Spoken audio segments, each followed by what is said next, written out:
Selamat siang pemirsa, Anda menyaksikan Breaking News TV One bersama saya Natalia. Pemirsa, hari ini adalah sidang ketiga PK dari Saka Tatal di mana akan menghadirkan saksi nanti pukul 10 waktu Indonesia Barat adalah Prof. Muzakir, pakar hukum pidana yang dihadirkan oleh tim kuasa hukum dari Saka Tatal. Kita akan lanjutkan dialog dengan Krisna Murti, kuasa hukum dari Saka Tatal terlebih dahulu. Pak Krisna, masih bersama kami? Halo Mbak. Oke. Pak, dengan Ana saat ini ya Pak di studio. Ya mana, gimana Mbak? Oke, mungkin terakhir pertanyaan sebelum Anda berangkat menuju ke Pengadilan Negeri Cirebon begitu ya. Melihat persidangan sejauh ini, Anda menilainya seperti apa? Saksi-saksi yang dihadirkan, apakah memang ini memberatkan pemohon atau malah termohon? Buat kami Mbak, di sini tidak ada yang saling memberatkan, tapi lebih pada faktual seperti apa kan maupun PK kami. Artinya bahwa semua sudah terakomodir oleh majelis, pun juga apa yang kita inginkan juga terakomodir oleh majelis. Jadi berbagai saksi, dari mulai saksi fakta, saksi ahli yang kami hadirkan, dan hari ini adalah Pak Muzakir sebagai saksi terakhir kami juga cukup diakomodir oleh majelis hakim di dalam peninjauan PK kami. Jadi buat kami, harapan kami sekarang bahwa kami meyakinkan adanya novum-novum baru kami, lalu yang disarankan dari awal juga oleh Pak Arianto sendiri bahwa kami harus menempuh PK sudah kami jalankan. Jadi bahwa sekali lagi kami perlu perjelas ya, bahwa klien kami ini kan disangkakan dengan pasal 351, kenapa dakwaannya berubah menjadi 340 oleh jaksa lalu disidangkan oleh majelis tanpa adanya bukti-bukti yang keterkaitan bahwa telah terjadi terencana pembunuhan itu kepada klien kami, dan klien kami diputuskan 8 tahun penjara, lalu dia menjalani 3 tahun 8 tahun karena COVID kemarin, hak-haknya telah terambil. Kami hari ini ingin mengajukan bahwa kami ingin memulihkan klien kami. Udah di situ aja Mbak buat kami Mbak. Oke, baik. Terima kasih Pak Krisna Murti sudah berbagi informasi di Breaking News TV One. Selamat siang, selamat bekerja. Mungkin ada ada urusan lainnya. Terima kasih. Terima kasih. Ya, pemirsa, kami akan ajak Anda pemirsa ke Hotel Prima Cirebon melihat situasi dan juga kondisi terkini. Tim kuasa hukum dan juga Saka Tatal akan menuju bertolak ke Pengadilan Negeri Cirebon, Jawa Barat. Sudah ada rekan kami, Olive di sana. Olive, silakan. Ya, selamat pagi Natelta dan juga pemirsa. Di sini di Hotel Prima merupakan tempat titik kumpul para kuasa hukum dan juga Saka Tatal untuk menuju ke Pengadilan Negeri Cirebon. Sebelumnya nanti akan berangkat secara beriringan. Di dalam sudah ada Farhad Abbas, lalu Ibu Titin, serta anggota tim hukum Saka Tatal lainnya, dan juga di dalam ada Saka Tatal serta beserta keluarganya. Dan persidangan lanjutan peninjauan kembali hari ini masih diagendakan untuk mendengar keterangan ahli yang dihadirkan oleh tim kuasa hukum Saka Tatal, yaitu Dr. Muzakir yang merupakan ahli hukum pidana. Beliau sebetulnya diagendakan untuk hadir di persidangan kemarin, namun berhalangan sehingga hakim memberi kesempatan hari ini untuk mendengarkan keterangan ahli terakhir yang dibawa dari pihak termohon. Pantauan terkini di Hotel Prima, kini tim kuasa hukum beserta Saka Tatal juga sedang bersiap-siap untuk menuju ke Pengadilan Negeri Cirebon bersama-sama secara beriringan. Lalu nanti pada penutupan sidang kemarin, Farhad Abbas sempat mengajukan penambahan saksi fakta untuk yang datang pada hari ini, yaitu nama yang disebut adalah Uya Kuya sebagai tokoh masyarakat, namun belum terkonfirmasi apakah hakim mengkonfirmasi atau memperbolehkan penambahan saksi fakta yang mana karena sebelumnya nama Uya Kuya tidak ada di dalam surat pengajuan saksi. Dan berikut ini persiapan yang dilakukan oleh tim kuasa hukum sebelum nantinya menuju ke Pengadilan Negeri Cirebon. Kemarin sudah kita lihat hasil persidangan, sejumlah saksi sudah diperiksa dan persidangan berlangsung sejak pukul 10:30 siang sampai sekitar pukul 9:30 malam. Dan saksi yang kemarin sudah memberikan keterangan adalah saksi fakta Dedi Mulyadi, Teguh Wijaya, Marwan, kuasa hukum Peggy, dan juga Rafli yang membawa novum berupa video. Ahli psikologis forensik Reza Indragiri dan ahli penyelidikan dan penyidikan sekaligus ex Kabaris Polri 2008 hingga 2009 Susno Aji, serta beberapa ahli hukum lainnya. Total 9 saksi sudah diperiksa kemarin dan hari ini hanya ada 1 saksi ahli yang memberikan keterangan yaitu Dr. Muzakir. Sama-sama kita menyaksikan persiapan keberangkatan dari tim kuasa hukum Saka Tatal, Farhad Abbas, Ibu Titin, dan sejumlah anggota tim hukum lainnya. Sementara dari Cirebon kembalikan ke studio. Laporan langsung Olive bersama dengan tim kuasa hukum dan juga Saka Tatal yang akan menuju ke lokasi di PN. Sudah ada rekan kami, pemirsa, kami ajak Anda juga bergabung bersama dengan Yulinda. Yulinda sudah berada di Pengadilan Negeri Cirebon, Jawa Barat. Yulinda, bagaimana dengan jaksa? Apakah sudah sampai di sana? Silakan. Ya, selamat pagi Anatelta dan juga pemirsa. Memang untuk saat ini seperti yang bisa pemirsa lihat di layar kaca ini belum terpantau ada jaksa penuntut umum maupun dari pihak pemohon yaitu Saka Tatal ini belum hadir ke Pengadilan Negeri Cirebon, di mana memang sidang hari ini itu direncanakan pada pukul 10 waktu Indonesia Barat, namun memang sampai saat ini kami belum melihat tanda-tanda kedatangan dari pihak kuasa hukum ataupun dari jaksa bahkan hakim itu sendiri. Seperti yang diketahui pemirsa bahwa proses persidangan hari ini itu akan berlangsung dengan menghadirkan saksi yaitu saksi ahli Profesor Muzakir, di mana nanti Profesor Muzakir ini akan ditanyakan oleh pihak kuasa hukum mengenai keahliannya, lalu nanti Profesor Muzakir ini akan menjawab sesuai dengan keahliannya.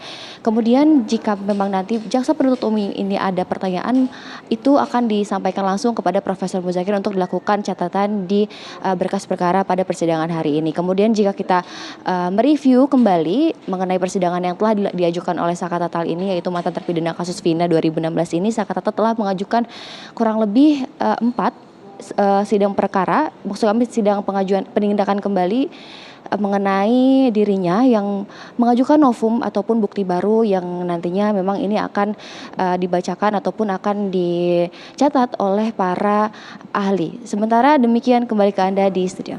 Baik, terima kasih. Laporan langsung dari Yulinda dari Pengadilan Negeri Cirebon, Jawa Barat. Kami ajak Anda kembali bergabung bersama Pak Arianto Sutadi, penasihat ahli Kapolri. Pak Arianto, masih semangat ya Pak? Alhamdulillah masih bisa. Pak Arianto, kalau kita lihat hari ini saksi yang dipanggil begitu atau yang akan dihadirkan oleh tim kuasa hukum ini Prof. Muzakir. Melihat kata-kata dari Prof. Muzakir mengenai kasus Vina Cirebon, ada yang menarik juga. 2 DPO dihilangkan. Apa artinya ini? Apakah memang ada kesalahan dari awal ketika ini proses sudah ingkrah, artinya DPO 2 dihilangkan yang tadinya ada identitasnya hingga saat ini akhirnya tidak ada identitas lagi, seperti apa? Iya. Istilahnya 2 DPO dihilangkan, 2 DPO fiktif dan sebagainya itu ya, setahu saya ya dari pemberitaan para penyidik itu ya, dari di reserse Polda Jabar, setahu saya di waktu itu menerangkan begini, ketika mau mengejar Peggy waktu itu kan kasusnya muncul ketika penyidik setelah dikatakan 8 tahun nggak bekerja, kenapa masih ada 3 DPO kok nggak ditangkap gitu kan, apa itu dilindungi, apa kemudian sengaja ditilep, hilang itu dan sebagainya. Bahkan ada yang bilang bahwa ini anaknya dari petinggi Polri. Anaknya petinggi Polri, anaknya wakil Bupati Cirebon yang itu ada kaitannya dengan petinggi Polri. Kan kayak gitu yang terjadi gitu ya. Tapi keterangan daripada penyidik dan Kadit di Reserse Umum Polda Jabar itu segini ceritanya. Ketika diterpa suatu tuntutan untuk nangkap, kenapa 8 tahun nggak ditangkap, maka kemudian polisi kan kemudian mencari kembali, meriksa kembali para terpidana dari 8 orang itu. Yang di LP, di BON, diperiksa kembali. Di BON kemudian ternyata yang 5 orang itu mencabut keterangannya. Tapi 3 orang masih tidak, masih tetap ada keterangan yang dulu. Kemudian, berarti kan yang dicari kan cuma dianut kan yang ini masih, yang 3 orang ini kan yang ngaku masih itu. Nah ternyata dari 3 orang ini mengatakan, Pak sebetulnya yang ada di lapangan itu hanya si Peggy. Kalau yang 2 orang itu nggak ada tuh, Bapak cari kemana pun nggak ada. Ini katanya di reserse krim ya. Sehingga akhirnya kalau gitu ya sekarang yang kita kejar si Peggy ini kan gitu, si Peggy Setiawan itu gitu. Yang ini kan dibilang terus istilahnya keluar istilah fiktif itu tadi gitu. Itu yang terjadi. Nah, makanya kemudian si Peggy Setiawan itulah yang dikejar. Nah, problemnya waktu itu adalah ini namanya Peggy Setiawan, tetapi ini yang dicari kan Peggy Peron. Terus tapi keterangan daripada si Sudirman yang mengaku itu adalah Peggy Peron adalah temannya Peggy Setiawan. Oke. Tapi kalau kita runut begitu ya dari hadirnya 3 DPO ini, tentunya ada barang bukti ataupun saksi yang kemudian harusnya ditampilkan begitu ya, yang merujuk kepada 3 DPO ini. Apakah memang dari awal sudah ada kesalahan hingga menghasilkan 2 DPO fiktif? Kalau saya sih tidak mengatakan kesalahannya itu, tapi kejanggalan juga. Kalau saya pribadi ya, kenapa dengan bukti-bukti yang dulu hanya mendasarkan pada keterangan 7 atau 8 tersangka itu, kemudian dengan bukti-bukti yang minim, tidak ada alat bukti fisik yang bagaimana cara membunuh, kok hakim bisa memutuskan itu pembunuhan berencana, kemudian pemerkosaan dan sebagainya. Itu saya juga jadi kejanggalan itu, kok itu bisa. Jadi saya lihat ini kejanggalan ini, putusan itu memang dulu kok bisa kayak gitu, makanya saya sarankan di PK aja, nanti kan dikoreksi. Nah sekarang lah ini sudah sedang berjalan itu. Koreksi kepada putusan yang dulu kalau itu. Dikoreksi artinya memang ada kesalahan. Ini sebenarnya landasan hukumnya apa? Penghapusan 2 DPO ini tentu harus ada landasan hukum yang tepat kan? Nah itu kan yang diistilahkan oleh mereka. Mereka itu kuasa hukum yang mengatakan putusan hakim itu harus ditepati kan gitu. Tapi kenapa sekarang mereka protes? Bahwa itu putusan itu nggak benar kan? Kan di PK sekarang. Karena sama katanya juga ada kesalahan dari awal. Sama, makanya itu. Sama juga dengan kejadian itu. Dulu 3 DPO itu, saya ulangi ya, 3 DPO itu dulu disampaikan oleh 8 orang yang itu bersaksi bahwa ini pelakunya. Makanya di dalam putusan bunyinya 3 orang ini namanya. Gitu ceritanya. Tapi kalau misalnya balik lagi ke landasan hukumnya, penghapusan 2 ini, apakah memang bisa gitu, memang bisa diterima? Ini kalau kita melihat masyarakat umum saja melihat sepertinya ada yang aneh, begitu ada yang ganjil, enggak? Saya bilang tidak ada landasan hukumnya untuk menghapuskan DPO itu. Bagi saya ya, DPO itu adalah daftar pencarian orang. Daftar pencarian orang itu dulu disampaikan oleh 8 orang ini. Sekarang mereka mencabut. Ya sudah, berarti kan daftar pencarian orang itu nggak benar gitu kan. Itu jadi nggak pakai dasar hukum. Saya nggak ngerti ya, pakar hukum mengatakan itu berarti menantang, menghina putusan hakim, kan tuduhannya kayak gitu. Nah saya bilang lah sekarang putusan hakim itu semua kredibilitas, akuntabilitas dengan adanya penghapusan ini, apakah bisa mencoret itu? Mencoreng polisi maksudnya? Enggak lah.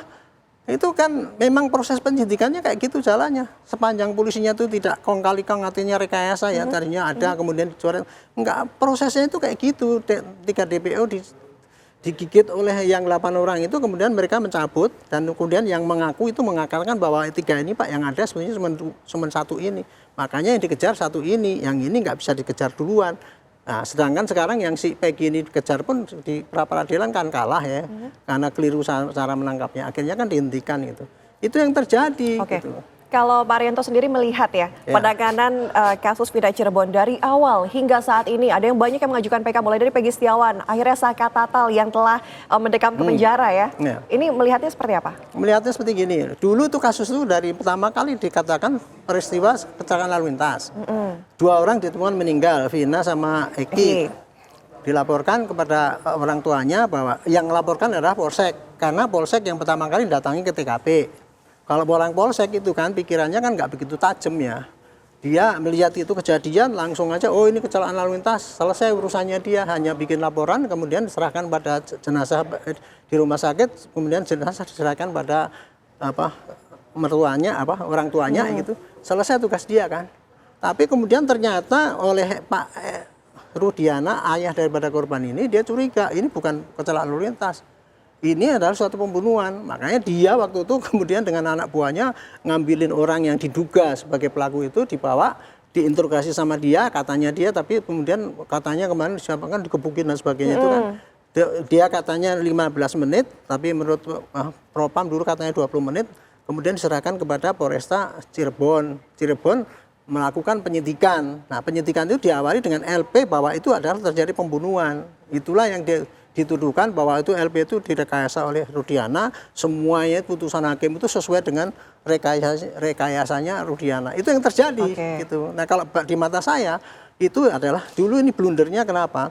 Karena ketika proses ini ditangani oleh Polresta itu kan hanya berapa hari kemudian diambil ke Polda. Sudah bagus ini. Cuman sayangnya ketika sampai di Polda itu, yang diterima oleh polisi adalah keterangan pengakuan daripada 8 orang ini bahwa pelakunya itu gitu. Kemudian bukti-bukti fisik yang seperti handphone dan sebagainya, kemudian bukti yang untuk membukul itu tidak pernah ditampilkan di situ. Oke.